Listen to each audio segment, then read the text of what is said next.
জিয়াউর রহমানের অর্ধাঙ্গিনী জননেত্রী শেখ হাসিনাকে শ্রদ্ধার সাথে স্মরণ। কুমিল্লার তিতাস উপজেলা বিএনপির সাধারণ সম্পাদক মেহেদী হাসান সেলিম বক্তব্যে শেখ হাসিনাকে জিয়াউর রহমানের অর্ধাঙ্গিনী বলা একটি ভিডিও রোববার বিকেলে সামাজিক যোগাযোগ মাধ্যম ফেসবুকে ছড়িয়ে পড়ে। 11 সেকেন্ডের ভিডিওতে তাকে বলতে শোনা যায়, জিয়াউর রহমানের অর্ধাঙ্গিনী জননেত্রী শেখ হাসিনাকে শ্রদ্ধা ভরে স্মরণ করছি। তাৎক্ষণিক আবার বলেন বেগম খালেদা জিয়াকে। তখন সাংবাদিকদের ভিডিও বন্ধ করতে বলতে শোনা যায় উপস্থিত নেতাকর্মীদের। গত 7 নভেম্বর জাতীয় বিপ্লব ও সংহতি দিবস উপলক্ষে এক আলোচনা সভায় তিনি এমন বক্তব্য দেন। ভিডিওটি সামাজিক যোগাযোগ মাধ্যম ফেসবুকে ভাইরাল হলে বিএনপি নেতা সেলিম ভূঁইয়াকে নিয়ে ব্যাপক আলোচনা সমালোচনার সৃষ্টি হয়। কেউ কেউ অভিযোগ করে বলেন, 16 বছর যাকে অন্তরে লালন করেছে তাকে কি সহজে ভোলা যায়? আবার কেউ কেউ বলেন, মানুষ ভুলের ঊর্ধ্বে না, এটা স্লিপ অফ টাং। বিষয়টি নিয়ে তিতাস উপজেলা বিএনপির সভাপতি ওসমান গনি ভূঁইয়ার কাছে জানতে চাইলে তিনি বলেন, সভায় আমি ছিলাম, বিষয়টি স্লিপ অফ টাং, যা অনাকাঙ্ক্ষিতভাবে বলে ফেলেছে। পরে উপস্থিত সবার কাছে ক্ষমা চেয়েছে। জিয়াউর রহমানের অর্ধাঙ্গিনী জননেত্রী শেখ হাসিনাকে শ্রদ্ধার সাথে স্মরণ।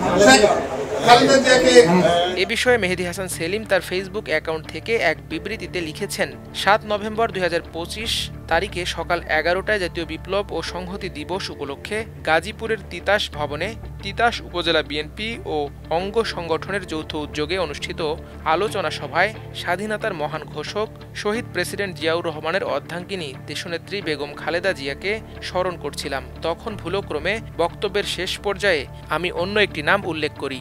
সাথে সাথে ভুল বুঝতে পেরে উপস্থিত নেতৃবৃন্দের সাথে আমি ক্ষমা প্রার্থনা করি। এটি ছিল একটি স্লিপ অফ টাং এবং আমার অজান্তে এই ভুলটি ঘটে। তিনি আরও লিখেন, 25 বছর ধরে আমি আন্দোলন ও সংগ্রামে সক্রিয়ভাবে অংশগ্রহণ করেছি। ফ্যাসিস্ট ও খুনি শেখ হাসিনার শাসনামলে আমি 5 থেকে 6টি মামলায় অভিযুক্ত হয়েছি। পুলিশের হামলা ও মামলা মোকাবেলা করেছি। জুলাই 24-এর আন্দোলনেও আমি সশরীরে ঢাকা ও চট্টগ্রামের মহাসড়কে ইলিয়টগঞ্জ, বাতাকান্দি, মুরাদনগর, চান্দিনা সহ রাজপথে ছিলাম। রাজনীতির 25 বছরের দীর্ঘ যাত্রায় কখনো এমন ভুল করিনি। আমি আন্তরিকভাবে অনুতপ্ত এবং এই অপ্রত্যাশিত ভুলের জন্য আমি হৃদয় থেকে দুঃখ প্রকাশ করছি ও ক্ষমা প্রার্থনা করছি। তবে সেদিনের ভুলের কারণে দলের পক্ষ থেকে কারণ দর্শানোর নোটিশ পেয়েছেন সেলিম ভূঁইয়া।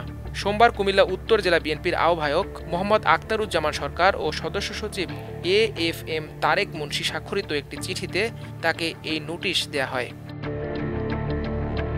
মাল্টিমিডিয়া ডেস্ক, আমার দেশ।